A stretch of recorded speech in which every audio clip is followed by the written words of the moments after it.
Hello students, welcome to English online. तो आज हम करेंगे 12th क्लास की बुक फ्लेमिंगो के फर्स्ट चैप्टर को, जिसका टाइटल है the last lesson, written by Alphonse Daudet. ये जो लेसन है सेट है उन दिनों में जब फ्रैंको प्रशियन वॉर हुई थी। फ्रैंको प्रशियन वॉर हुई थी 1870-71 में, जिसमें जो फ्रांस था वो डिफीट हो गया। प्रशिया ने उसको डिफीट कर दिया और उनका जो लीडर था प्रशिया का, उसका नाम था बिस्मार्क। तब प्रशिया के अंदर आते थे जर्मनी, पोलैंड और कुछ पार्ट्स ऑस्ट्रिया के। इस स्टोरी में हमें ये बताया जाता है कि उस वॉर में दो फ्रेंच डिस्ट्रिक्ट जिनका नाम अल्सास और लॉरेन थे, वो जीत लिए गए प्रशिया के द्वारा। जब वो प्रशिया के द्वारा दो डिस्ट्रिक्ट को जीत लिया गया, अल्सास और लॉरेन को, तो एक दिन उन्हें एक शॉकिंग न्यूज़ मिला कि in the schools of Alsace and Lorraine only German would be taught. मतलब उन्होंने इम्पोज कर दी, थोप दी उनके ऊपर अपनी लैंग्वेज। तुम्हें जर्मन ही सीखनी पड़ेगी, जर्मन ही बोलनी पड़ेगी और उनकी मदर टंग को हटा दिया जाएगा जो कि फ्रेंच है। तो जिस दिन ये शॉकिंग न्यूज़ आया कि उनके ऊपर जर्मन लैंग्वेज को थोप दिया गया है, इम्पोज कर दिया गया है, उस दिन लोगों ने कैसा रिएक्ट किया, लोग कैसा फील कर रहे थे, उस एक दिन की ये स्टोरी है। और ये जो स्टोरी है हमें बताई जाती है एक करेक्टर के द्वारा जिसका नाम फ्रेंच है। तो अब हम इस स्टोरी को पढ़ते हैं। तो जैसा कि मैंने आपको बताया, इस स्टोरी का जो नरेटर है वो फ्रेंच है। तो वो हमें क्या बताता है। I started for school very let that morning and was in great dread of scolding, especially because M. Hamel had said that he would question us on participles and I didn't know the first word about them. मैं उस morning school के लिए late निकला क्योंकि मुझे बहुत ज़्यादा डर था। और डर किस चीज़ का था? स्कोल्डिंग का, कि मुझे डांट पड़ेगी। जो मिस्टर एम हेमल हैं, हमारे टीचर हैं, उन्होंने कहा था कि वो हमारे से क्वेश्चन करेंगे, हमारे से क्वेश्चंस पूछेंगे पार्टिसिपल्स के ऊपर। पार्टिसिपल जो ग्रामर का एक पार्ट होते हैं, और मुझे कुछ भी उसके बारे में पता नहीं था। For a moment I thought of running away and spending the day out of doors. एक क्षण के लिए, थोड़ी देर के लिए मैंने ये सोचा कि मैं आज भाग जाता हूँ, मतलब स्कूल को बंक करता हूँ, क्लास को बंक करता हूँ और टाइम अपना बाहर ही बिताता हूँ। It was so warm, so bright, the birds were chirping at the edge of the woods, and in the open fields back of the sawmill, the Prussian soldiers were drilling. आज मौसम बाहर थोड़ा गर्म था, ब्राइट था, और जो birds थी वो चहचहा रही थी जंगल के किनारे। और ओपन फील्ड में एक सौ मिल के पीछे, लकड़ी काटने वाली जो मिल होती है उसके पीछे, जो प्रशियन सोल्जर्स थे वो प्रैक्टिस कर रहे थे। It was all much more tempting than the rule for participle. ये सारी चीज़ें बहुत ही अट्रैक्टिव थी, मुझे टेम्प्ट कर रही थी उनसे ज़्यादा, रूल्स ऑफ पार्टिसिपल से ज़्यादा। But I had the strength to resist and hurried off to school. लेकिन मेरे अंदर इतनी स्ट्रेंथ थी कि मैं इस इच्छा को रेजिस्ट कर लूँ, दबा लूँ, और मैं जल्दी से स्कूल के लिए निकल पड़ा।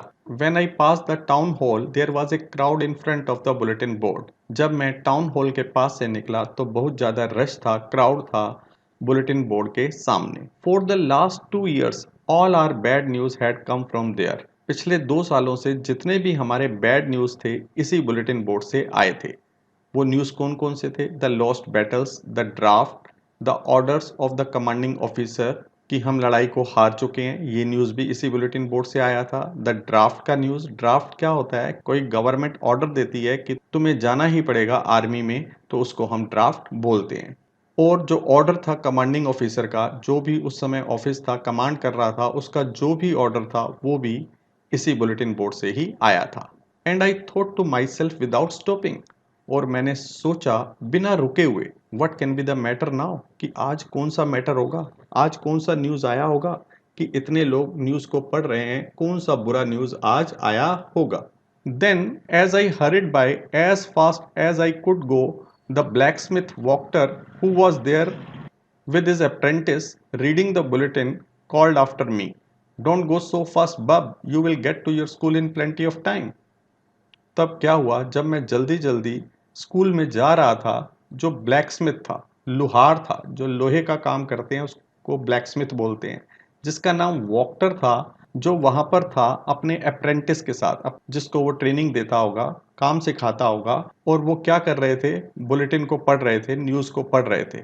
उस वॉक्टर ने मुझे पीछे से आवाज लगाई कि तुम इतनी तेज मत जाओ बेटे, तुम अपने स्कूल टाइम से पहुंच जाओगे। I thought he was making fun of me and reached M Hamel's little garden all out of breath. मैंने सोचा कि वो मेरा मजाक उड़ा रहा है, क्योंकि मैं तो पहले से ही लेट हो चुका था और वो ये कह रहा था कि तुम टाइम से पहुंच जाओगे। और मैं जल्दी जल्दी जाकर मिस्टर हैमल के गार्डन के पास पहुंच गया, जो स्कूल के बाहर था, और मैं उस समय हाँफ रहा था। Usually when the school begin there was a great Bansal which could be heard out in the street. Usually क्या होता था, जब स्कूल स्टार्ट होता था तो बहुत ही हलचल रहती थी, आवाजें आती थी जो बाहर स्ट्रीट में ही सुनाई दे जाती थी।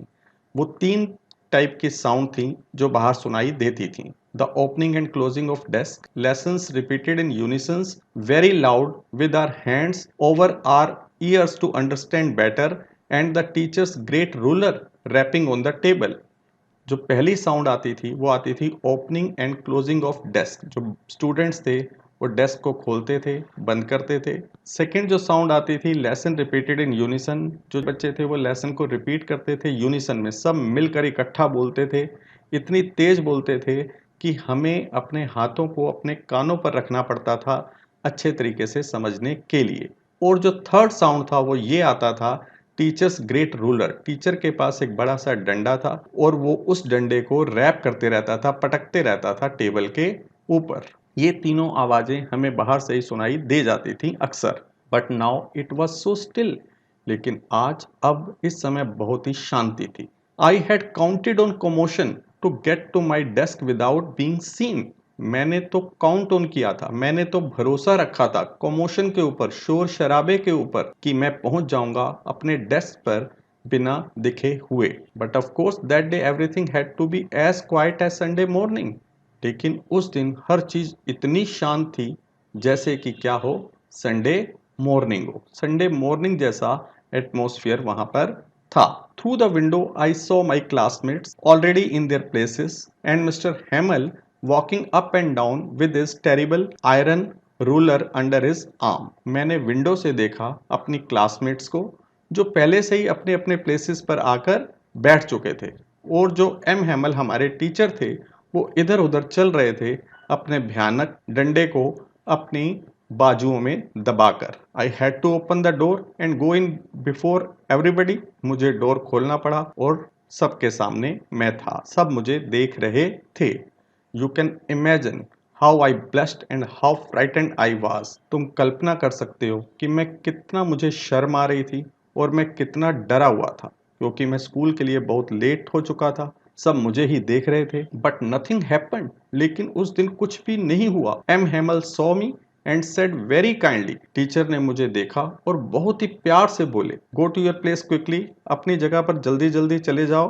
Little French, we were beginning without you. Teacher ने कहा, अपनी जगह पर चले जाओ, हम तो तुम्हारे बिना ही शुरू कर रहे थे। उस दिन टीचर ने मुझे बिल्कुल भी डांटा नहीं, कुछ भी नहीं हुआ। आई jumped over the bench and sat down at my desk. मैं फटाफट अपने बेंच पर गया और डेस्क पर बैठ गया। Not till then when I had got a little over my fright did I see that our teacher had put on his beautiful green coat। जब मैंने थोड़ा सा कंट्रोल कर लिया अपने डर पर, तब मैंने देखा कि टीचर ने आज अपना ब्यूटीफुल ग्रीन कलर का कोट पहना हुआ है और अपनी फ्रिल्ड शर्ट, फ्रिल बनी हुई शर्ट पहनी हुई है, and little black silk cap all embroidered that he never wore except on inspection and prize days. और टीचर ने उस दिन ब्लैक सिल्क कैप भी पहनी हुई है जिसके ऊपर एम्ब्रॉयडरी हो रखी है। ऐसे कपड़े जो हमारे टीचर थे वो कभी नहीं पहनते थे, या तो वो इंस्पेक्शन डेज वाले दिन पहनते थे या फिर प्राइज डे वाले दिन पहनते थे। नॉर्मली वो ऐसी ड्रेस नहीं पहनते थे। बिसाइड्स, इसके अलावा, the whole school seemed so strange and solemn. पूरा का पूरा जो स्कूल था वो बहुत ही अजीब लग रहा था, स्ट्रेंज लग रहा था और बड़ा ही सीरियस लग रहा था। But the thing surprise me most was to see on the back benches that were always empty the village people sitting quietly like ourselves। लेकिन वो चीज जिसने मुझे सबसे ज्यादा हैरान कर दिया वो ये थी कि पीछे बैक बेंचेस पर जो हमेशा खाली पड़े रहते थे, जो गांव के लोग थे वो बैठे हुए थे चुपचाप हमारी तरह। ओल्ड होसर, बूढ़े होसर पे बैठे थे। होसर किसी का नाम है, उनके विलेज में किसी पर्सन का नाम होगा। विद हिज 3 कॉर्नर्ड हैट, उन्होंने 3 कोनों वाली हैट पहन रखी थी। द फॉर्मर मेयर, जो गांव के पुराने मेयर थे वो भी बैठे थे। फॉर्मर पोस्टमास्टर, जो पहले के पोस्टमास्टर थे वो भी बैठे थे। एंड सेवरल अदर बिसाइड्स, उनके अलावा और भी कई लोग वहां पर बैठे हुए थे। एवरीबडी लुक्ड सैड, हर कोई उदास दिखाई दे रहा था। And Hauser had brought an old primer thumbed at the edges and he held it open on his knees with his great spectacles lying across the pages। और जो मिस्टर होसर थे वो ओल्ड प्राइमर लेकर आए थे। ओल्ड प्राइमर हम किसको बोलते हैं? जो कोई हम लैंग्वेज सीखते हैं तो जो बेसिक हमें सिखाया जाता है शुरू में, जैसे हम इंग्लिश सीखते हैं तो A B C, साथ में एप्पल का पिक्चर बना होता है, बिल्कुल थिन सी बुक होती है, उसे हम प्राइमर बोलते हैं। तो वो प्राइमर लेकर आए थे। जो एजेस से क्या था, डैमेज था। किनारों से वो बुक क्या थी, डैमेज थी, मतलब फटी पुरानी थी। उन्होंने उस बुक को खोला हुआ था अपने घुटनों पर और अपना बड़ा सा चश्मा पेजेस के ऊपर रखा हुआ था। While I was wondering about it all, Mr. Hamel mounted his chair and in the same grave and gentle tone which he had used to me, said, "My children, this is the last lesson I shall give you." जब मैं इन चीज़ों के बारे में सोच ही रहा था, उसी समय जो मिस्टर हैमल थे वो उठ गए अपनी चेयर से और बड़े ही ग्रेव सीरियस मैनर में और बड़े ही प्यार से जेंटल टोन में उन्होंने कहा, मेरे बच्चों, आज ये लास्ट लेसन है जो मैं तुम्हें पढ़ाऊंगा। The order has come from Berlin to teach only German in schools of Alsace and Lorraine. ये ऑर्डर बर्लिन से आया है। Berlin is the capital of Germany now. तो ये ऑर्डर बर्लिन से आया है कि सिर्फ जर्मन ही पढ़ाई जाएगी in the schools of Alsace, Alsace के स्कूलों में और लॉरेन के स्कूलों में। The new master comes tomorrow, जो नया टीचर है तुम्हारा कल आ जाएगा। This is your last French lesson, I want you to be very attentive. आज ये तुम्हारा आखिरी फ्रेंच लेसन है और मैं चाहता हूं कि आप सब बड़े ही ध्यान से सुने। तो इस समय फ्रेंच को पता चला कि ये उनका आखिरी फ्रेंच लेसन है। जब उसको पता चला कि ये मेरा आखिरी फ्रेंच लेसन है तो उसने क्या सोचा, क्या कहा, what a thunderclap these words were to me. ये वर्ड्स बहुत ही अनएक्सपेक्टेड और बहुत ही शॉकिंग थे मेरे लिए। Oh, the wretches! That was what they had put up at the town hall. Oh, तो यही न्यूज़ था जो आज उन्होंने लगा रखा था टाउन हॉल में। इसी न्यूज़ को आज सब लोग पढ़ रहे थे। माई लास्ट फ्रेंच लेसन, मेरा आखिरी फ्रेंच लेसन। वाई, क्यों?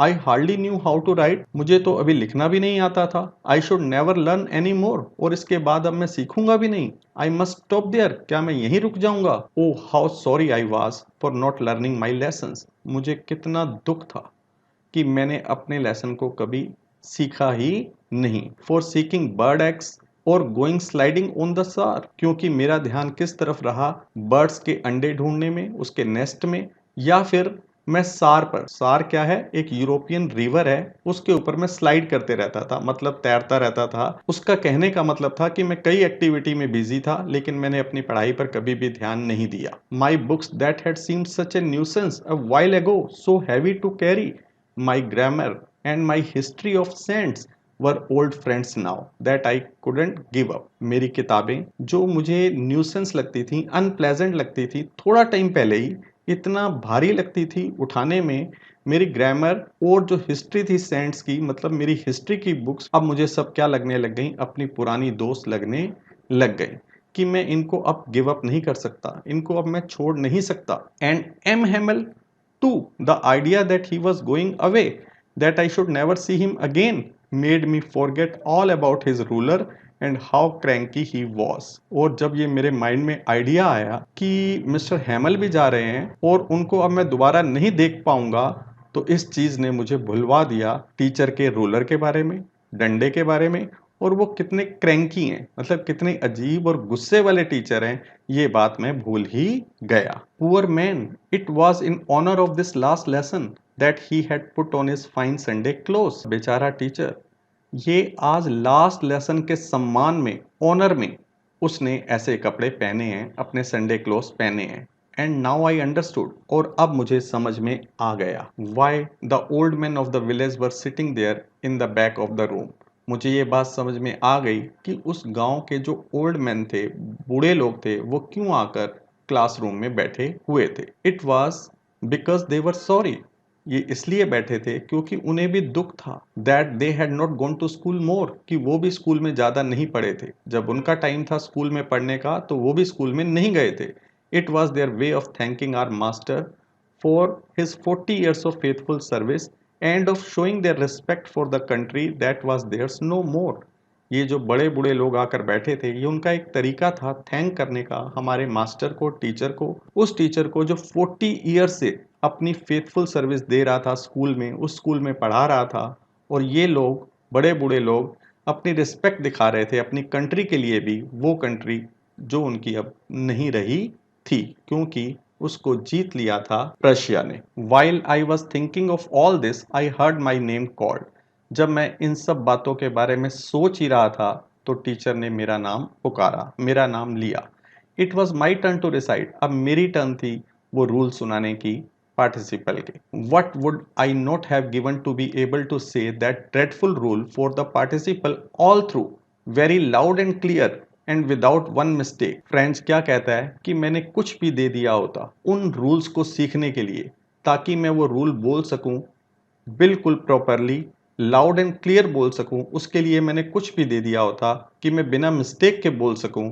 लेकिन क्या हुआ, but I got mixed up on the first words and stood there holding on to my desk, my heart beating and not daring to look up. लेकिन मैं तो mix up हो गया, मैं कंफ्यूज हो गया पहले वर्ड बोलते ही, और मैं वहां पे खड़ा हो गया पकड़कर अपने डेस्क को। मेरा जो दिल था धड़क रहा था और मेरे अंदर हिम्मत नहीं थी कि मैं ऊपर टीचर की तरफ देखूं। I heard M Hamel say to me, I won't scold you little French, you must feel bad enough. मैंने सुना कि टीचर ने कहा कि मैं तुम्हें डांटूंगा नहीं लिटिल फ्रेंच, तुम्हें ही बुरा फील होना चाहिए। सी हाउ इट इज, देखो हालात कैसे हैं।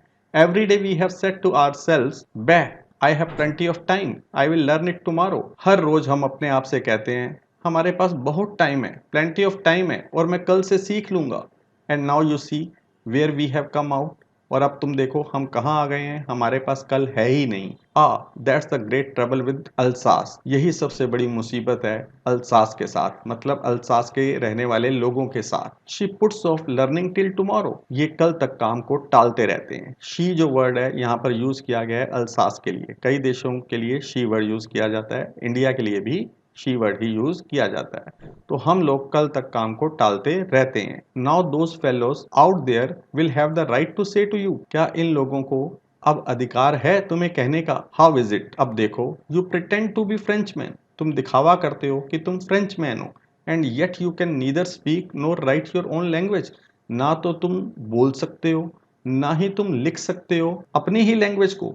तो तुम्हें क्या अधिकार है फ्रेंचमैन अपने आप को कहने का। But you are not the worst, लेकिन तुम बुरे नहीं हो सबसे, poor little French. We have all a great deal to reproach ourselves with, हम सबको अपने ऊपर ब्लेम लेना चाहिए, हम सबका इसमें दोष है। Your parents were not anxious enough to have you learn, तुम्हारे पेरेंट्स ने कभी चिंता नहीं की कि तुम कुछ सीख पाओ। They prefer to put you to work on a farm और at the mills so as to have a little more money. उन्होंने तो प्रेफरेंस दी तुम्हें किसी काम में डालने की, तुम्हें किसी फार्म में काम में लगा दें या किसी मिल में लगा दें, ताकि वो कुछ एक्स्ट्रा मनी कमा सके, उनके पास कुछ एक्स्ट्रा मनी आ सके। एंड आई, और मैं भी, मेरी भी गलती है। I have been to blame also, मुझे भी ब्लेम दो। Have I not often sent you to water my flowers instead of learning your lessons, मैंने कई बार अक्सर तुम्हें नहीं भेज दिया कि जाओ पानी देकर आओ मेरे फ्लावर्स को, लेसन सीखने की बजाय। And when I wanted to go fishing, और जब मैं फिशिंग के लिए जाना चाहता था, did I not just give you a holiday, क्या मैं तुम्हें छुट्टी नहीं दे देता था। तो मेरी भी इसमें गलती है। Then from one thing to another mister Hamel went on to talk of the French language. फिर एक के बाद दूसरी बात, और जो मिस्टर हैमल थे वो बातें करते रहे फ्रेंच लैंग्वेज के बारे में। उन्होंने फ्रेंच लैंग्वेज के बारे में काफी कुछ बोला। सेइंग दैट, उन्होंने कहा, it was the most beautiful language in the world, ये वर्ल्ड में सबसे ब्यूटीफुल लैंग्वेज है। द क्लियरेस्ट, सबसे ज्यादा क्लियरेस्ट है, और सबसे ज्यादा लॉजिकल है, the most logical. That we must guard it among us and never forget it, हमें इसकी सुरक्षा करके रखनी है अपने बीच में और कभी इसे भूलना नहीं है। Because when a people are enslaved as long as they hold fast to their language it is as if they had the key to their prison. जब किसी देश के लोग गुलाम हो जाते हैं, एनस्लेव हो जाते हैं, जब तक वो अपनी लैंग्वेज को पकड़े रहते हैं, अपनी लैंग्वेज को भूलते नहीं है, तो समझ लेना उनके पास एक चाबी होती है, की होती है जेल की। क्योंकि जब तक वो अपनी लैंग्वेज बोलते रहेंगे उनकी आइडेंटिटी अलग से बनी रहेगी। जब तक तुम फ्रेंच बोलते रहोगे तो तुम्हारी फ्रेंच मैन की जो आइडेंटिटी है वो बनी रहेगी। अगर तुमने जर्मन बोलना स्टार्ट कर दिया तो तुम्हारी फ्रेंच मैन की आइडेंटिटी खत्म हो जाएगी। तो इसलिए अपनी आइडेंटिटी, अपनी पहचान बनाए रखने के लिए तुम्हें फ्रेंच लैंग्वेज को बोलते रहना चाहिए। Then he opened a grammar and read us our lesson. उसके बाद उन्होंने ग्रामर की बुक खोली और हमें हमारा लेसन पढ़ाया। I was amazed to see how well I understood it. मैं हैरान था ये देखकर कि मुझे कितने अच्छे तरीके से समझ में आ रहा है। ये सोचकर मैं हैरान था। All he said seemed so easy, so easy. जो भी टीचर ने बोला वो बिल्कुल इजी लग रहा था, आसान लग रहा था। I think too that I had never listened so carefully and he had never explain everything with so much patience. मैंने ये भी सोचा कि शायद मैंने टीचर को इतने ध्यान से कभी सुना ही नहीं और टीचर ने भी कभी एक्सप्लेन नहीं किया इतने पेशेंस के साथ। It seemed almost as if the poor man wanted to give us all he knew before going away. ऐसा लगता था कि जो टीचर है हमें पूरी नॉलेज दे देना चाहता है जितनी भी उसके पास है जाने से पहले, and to put it all into our heads at one stroke. और सारी नॉलेज हमारे हेड में डाल देना चाहता है एक ही झटके में। After the grammar we had a lesson in writing. Grammar के बाद हमें राइटिंग का लेसन दिया गया। That day M Hamel had new copies for us written in a beautiful round hand, France Alsace, France Alsace. उस दिन जो हमारे टीचर एम हैमल थे हमारे लिए नई कॉपीज लेकर आए थे और उन कॉपीज के ऊपर ब्यूटीफुल तरीके से लिखा हुआ था बाहर France Alsace, France Alsace. They looked like little flags floating everywhere in the schoolroom, hung from the road at the top of our desk। वो जो कॉपियाँ थी हमें ऐसे लग रही थी लिटिल फ्लैग्स, जैसे छोटे छोटे झंडे, फ्लैग्स जो उड़ रहे हैं हर जगह हमारे स्कूल रूम में। हंग फ्रॉम द रोड, जो रोड से टंगे हुए हैं हमारे डेस्क के ऊपर। उन्हें ऐसा क्यों लग रहा था? क्योंकि उनके अंदर पैट्रियोटिक फीलिंग आ गई थी, देशभक्ति की भावनाएं आ गई थी। You ought to have seen how everyone set to work and how quiet it was। तुम्हें देखना चाहिए था कि सब कैसे काम पर लगे हुए थे और कितनी उस दिन शांति थी। The only sound was the scratching of the pens over the paper। जो एक सिर्फ आवाज आ रही थी वो पेन को स्क्रैच करने की आ रही थी पेपर के ऊपर। Once some beetles flew in। एक टाइम पे क्या हुआ, क्लास में कुछ बीटल्स उड़कर क्लास में आए, मतलब फ्लाइंग इंसेक्ट होते हैं, जो उड़ने वाले कीड़े होते हैं, वो अंदर आए। But nobody paid any attention to them. लेकिन किसी ने उनकी तरफ ध्यान भी नहीं दिया। Not even the littlest one. छोटे छोटे बच्चों ने भी उनकी तरफ ध्यान नहीं दिया। Who worked right on tracing their fish hooks as if that was French too. जो बच्चे थे वो किस में बिजी थे? ट्रेस करने में। किसको ट्रेस कर रहे थे? फिश हुक्स को। जो मछली पकड़ने वाली हुक होती है वो बना रहे थे, मतलब फिश हुक को ट्रेस कर रहे थे ड्राइंग के लिए, और ऐसे कर रहे थे मानो वो भी क्या हो, फ्रेंच हो। On the roof the pigeons could very low. उसी समय जब क्लास में बिल्कुल शांति थी तो कुछ पीजन्स की आवाज आई जो कुइंग कर रहे थे। पीजन्स की आवाज को बोलते हैं कुइंग करना, जो धीरे धीरे आवाज कर रहे थे। I thought to myself, उसी समय मैंने सोचा, will they make them sing in German even the pigeons. क्या वो उनसे जर्मन बुलवा लेंगे, पीजन से भी? उसका कहने का मतलब था जिसकी जो मदर टंग होती है, अपनी लैंग्वेज होती है, उसे वही अच्छी लगती है। जैसे वो पीजन से कोई और लैंग्वेज नहीं बुलवा सकते, हमसे भी वो कोई और लैंग्वेज नहीं बुलवा सकते, क्योंकि हम अपनी ही लैंग्वेज को पसंद करते हैं। Whenever I looked up from my writing I saw M Hamel sitting motionless in a chair and gazing first at one thing then at another. जब कभी भी मैंने लिखते लिखते ऊपर की तरफ टीचर की तरफ देखा, वो बिना हिले हुए चेयर पर बैठे हुए थे और एक एक चीज को गेज कर रहे थे, ध्यान से देख रहे थे, कभी एक चीज को कभी दूसरी चीज को, as if he wanted to fix in his mind just how everything looked in that little schoolroom. मानो कि वो फिक्स कर लेना चाहते थे हर चीज को अपने माइंड में कि उस छोटे से रूम में हर चीज कैसी दिखाई देती है। फैंसी, कल्पना करो, for 40 years he had been there in the same place. 40 सालों से वो टीचर वहीं पे थे, सेम प्लेस पर थे। With is garden outside the window, उनका जो गार्डन था वो विंडो के बाहर था। And is class in front of him, और उनकी क्लास उनके सामने थी। जस्ट लाइक दैट, बिल्कुल वैसी की वैसी। Only the desk and benches had been worn smooth, सिर्फ जो डेस्क और बेंचेस थे वो थोड़ा घिस कर स्मूथ हो गए थे। The walnut trees in the garden were taller, जो वॉलनट के ट्रीज थे गार्डन में वो लंबे हो गए थे। And the hop vine that he had planted himself twined about the windows to the roof, और वो होप वाइन जो एक बेल होती है, वो जो उसने खुद प्लांट की थी, खुद लगाई थी विंडो के आसपास, वो इतनी बड़ी हो गई थी कि वो रूफ तक आ गई थी। How it must have broken his heart to leave it all, आज टीचर का कितना दिल टूटा होगा इन सब चीजों को छोड़कर, मतलब इन सब चीजों को छोड़कर जाना है। पुअर मैन, बेचारा हमारा टीचर। To hear his sister moving about in the room above packing their trunks for they must leave the country next day. आवाज आ रही थी कि उसकी जो सिस्टर थी टीचर की, वो सामान को इधर उधर कर रही थी, पैकिंग कर रही थी, मतलब अपने लगेज को, क्योंकि उन्होंने कंट्री को छोड़ देना है अगले दिन। वो अगले दिन इस कंट्री को छोड़कर जा रहे हैं।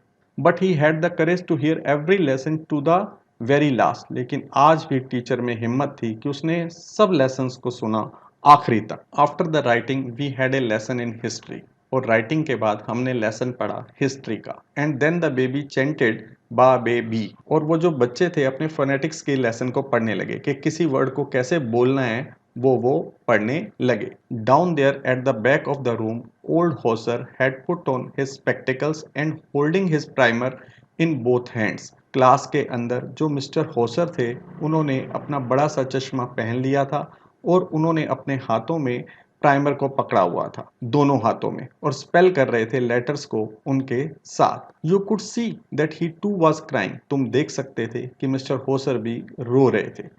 His voice trembled with emotions and it was so funny to hear him that we all wanted to laugh and cry. उनकी जो आवाज़ थी वो कांप रही थी इमोशंस के साथ, और वो इतना फनी लग रहा था उनको सुनकर कि हम हंसना भी चाहते थे और हम रोना भी चाहते थे।